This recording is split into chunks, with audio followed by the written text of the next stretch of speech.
a superstar. A supernova shining, you can see from super far. And they ain't ready, know you're about to hit the throttle. Le maillot du PSG, vintage. Les 5 cartons rouges, vintage. La défaite de Paris, vintage. Plus qu'un classico, un voyage dans le temps. L'OM a donc remporté son premier classico depuis 9 ans. Mais au-delà du prestige et compte tenu du contexte côté parisien, quelle valeur donner à cette victoire? La team débriefe le classico. Ce match, c'était carnaval. Et ne me dis pas Zumba Café là. Je veux plus entendre cette chanson. Jamais.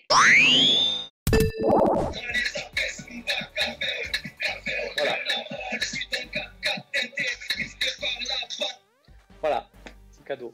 Pour moi, la victoire de l'OM, elle n'est pas anecdotique, elle est vraiment historique. Déjà, sur le plan arithmétique, c'est la première victoire depuis 9 ans, donc c'est quand même à noter pour eux. C'est vrai qu'il y a un contexte particulier autour du match. On n'avait pas tous les titulaires côté parisien. Un classico reste un classico, quelles que soient les conditions, quelle que soit la date, quel que soit le 11, ça reste un classico. Et oui, c'est historique parce que les chiffres le disent. J'ai pas forcément envie pour l'OM qu'on dise que c'est historique, parce que l'OM c'est un club qui a une grosse histoire et ça reste un succès contre un rival. Marseille s'est bagarré, a donné le maximum, a été très réaliste. C'est les caractéristiques d'une équipe qui veut jouer le haut de tableau. Mais est-ce que c'est sur cette victoire que tu peux te baser pour construire ton projet de jeu collectif? Non, mais en même temps, c'est pas l'objectif contre Paris. C'est pas des matchs références d'un point de vue technique, c'est plus des matchs références d'un point de vue solidarité, émotion. Et en Ligue des Champions, ça peut leur servir. C'est surtout une équipe qui a défendu en équipe et qui avait une vraie organisation au milieu de terrain avec un joueur supplémentaire qui à chaque fois permettait de coulisser. Donc voilà, la Ligue 1 devrait dire merci à l'OM parce qu'ils ont donné là un plan précis à toutes les autres équipes pour contrer cette équipe du PSG, si jamais ils en ont envie. Ça a été horrible pour les spectateurs, mais qu'au final, l'OM a un peu emmené le match là où il voulait l'emmener. Tu sens que certains sont moins concernés par le résultat final du match que par se faire justice eux-mêmes sur certaines altercations. Et là, tu sens une équipe qui est un petit peu trop drivée par le facteur émotionnel qu'a souligné Tourelle quand il parlait d'une équipe faite de Sud-Américains, etc. Non mais Tourelle, depuis le retour à Lisbonne, il est sur une autre planète. Je sais pas s'il regarde les mêmes matchs que nous en fait. Parce que me dire que t'es satisfait de quoi et satisfait de qui? Il me fatigue, je l'ai tellement défendu. Je te jure, il me brise le cœur. Le match a été pourri, mais pour moi, une grosse équipe est capable de gagner un match qui est pourri. Ce week-end, Abdoulaye Sarr avait le choix entre Angers-Reims et PSG-OM. Bon, il a choisi de vivre son premier classico au bord du terrain, en évitant les cartons et Leandro Paredes. On est venu assez tôt au parc, comme vous voyez, parce que le match est énorme, mais surtout on est venu assez tôt parce que c'est un classico, match le plus important de l'année en Ligue 1.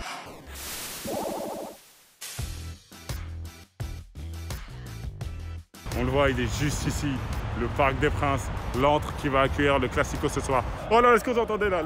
Oh là là, l'excitation exceptionnelle, le classico. J'avance, vite. Ouais.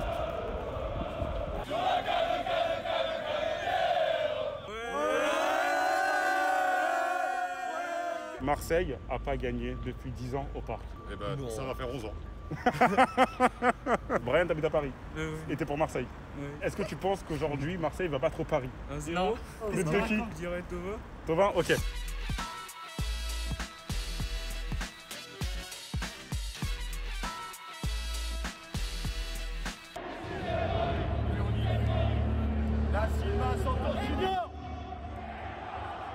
Là, je suis en train de vivre un PSG-OM Classico juste à côté des joueurs. C'est extraordinaire. Franchement, je suis comme un gosse.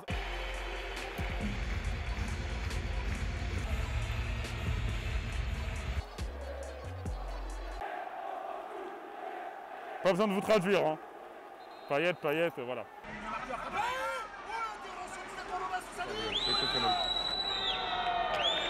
But de Marseille. Marseille vient de marquer. But de Thauvin. 1-0 au moment où M. Brizard siffle le début de la deuxième mi-temps.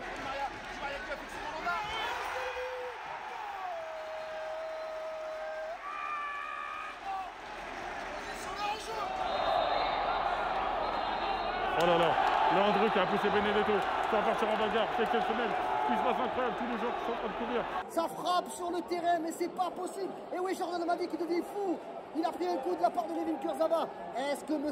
Brizard a vu ça. Carte rouge pour Neymar, carte rouge pour Kurzawa, carte rouge pour Amavi. Et c'est terminé. C'est terminé. Mesdames, messieurs, l'Olympique de Marseille s'impose. Exceptionnel, exceptionnel. On voit les supporters là qui sont abattus. Mais c'est exceptionnel ce qui vient de se passer. Victoire de l'OM.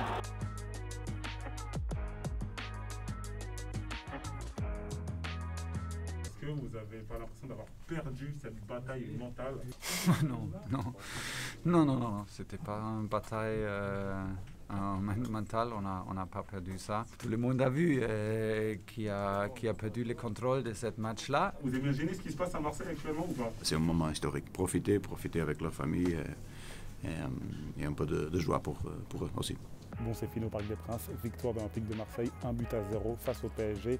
10 ans après, les Olympiens ont réussi. Je vous dis à la prochaine pour une future rencontre de Ligue 1 Biarritz. Et puis d'ici là, prenez soin de vous. Ciao.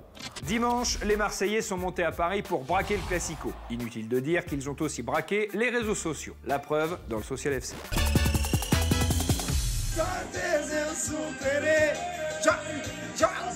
Chant guerrier, Fashion Week et feu d'artifice, c'est parti pour le Social FC.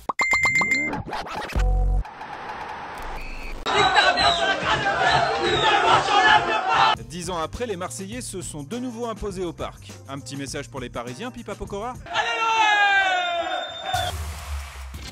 Sinon, ça a donné de la voix dans pas mal de vestiaires ce week-end.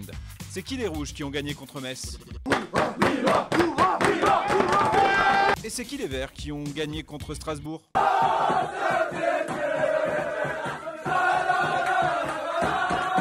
Sinon, vous avez fait quoi, vous, à Angers? Et ça a donné quoi?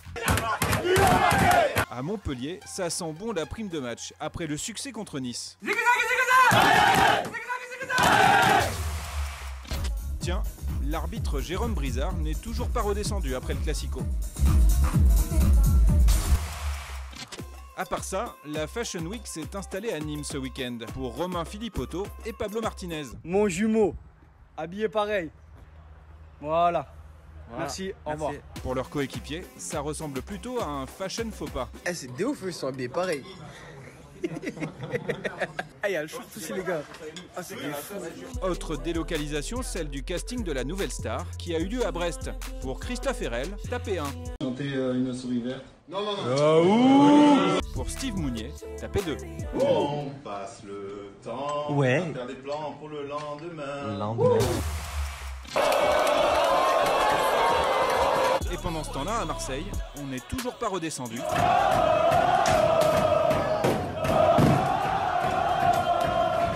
Bon, c'est aussi comme ça qu'on l'aime, notre Ligue 1.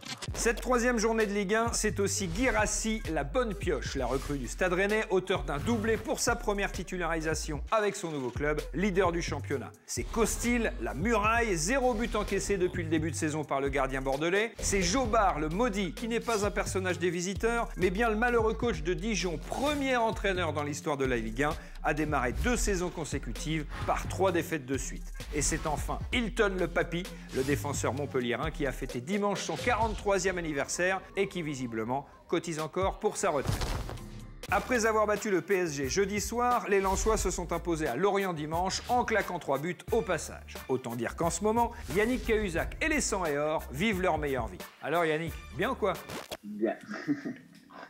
Tout va bien, tout va bien. Ils se sentent toujours bien après une victoire et on récupère bien aussi.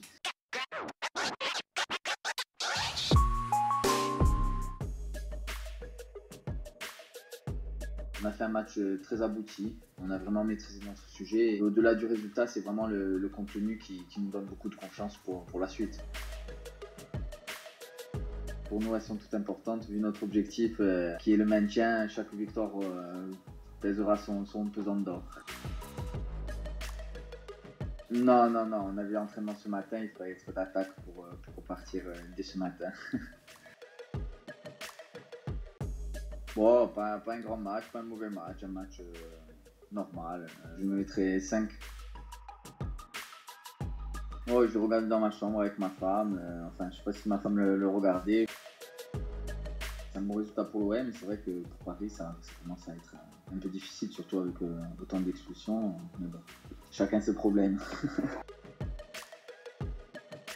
faut garder beaucoup d'humilité dans les victoires parce qu'on va avoir de bons moments, mais on aura aussi des moments plus difficiles. Au bout de 3 journées, ça serait trop prétentieux de pouvoir parler d'autre chose que le maintien.